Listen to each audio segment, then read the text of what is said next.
now a message from the Surgeon General of Arcade85.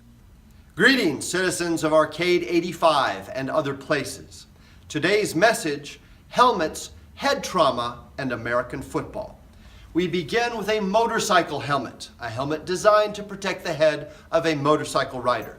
As you can see, the exterior is rigid while the interior is cushioned, designing maximal safety for the motorcyclist. Here we have an American football helmet. In the United States, we call American football football. The design of the helmet is similar to the design of the motorcycle helmet, with a rigid exterior and a cushioned interior.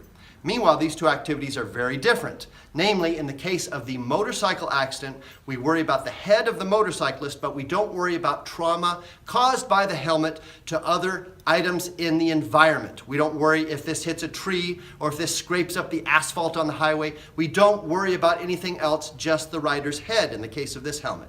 Meanwhile, in the case of this helmet, we worry about the football player's head, but we also worry about the heads of all the other football players on the field. There are 22 players at any given time. So unfortunately, they collide into each other with these rigid helmets.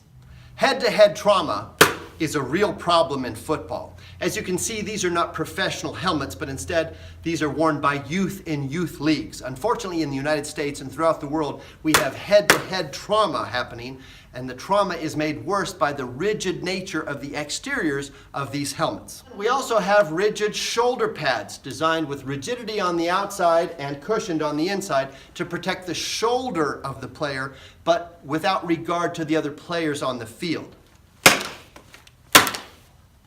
How'd you like to be in the middle of that? If I slap this helmet with my palm, it hurts. The reason for that is I've just destroyed some of the cells in the palm of my hand. But don't worry, they'll regenerate. I do worry though about head trauma. I don't want to destroy cells in the brain because those don't regenerate as easily. Meanwhile, if I take a pillow and if I insert the helmet into the pillowcase, we have the same helmet here, but this time with padding on the outside. I can slap this as hard as I want. I can't hurt the palm very easily because of the exterior cushion here that I've introduced. So it's the same helmet, except I've reduced the force of impact by having a cushioned exterior. I understand our department has a high-budget visual analytic perspective on helmet-to-helmet trauma. I've not seen the video, but let's go ahead and roll it.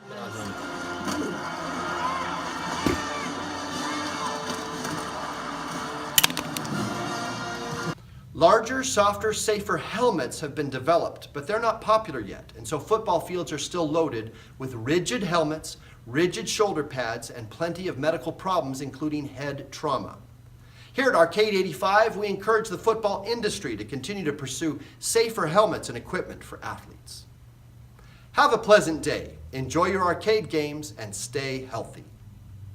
This has been a message from the Surgeon General of Arcade85.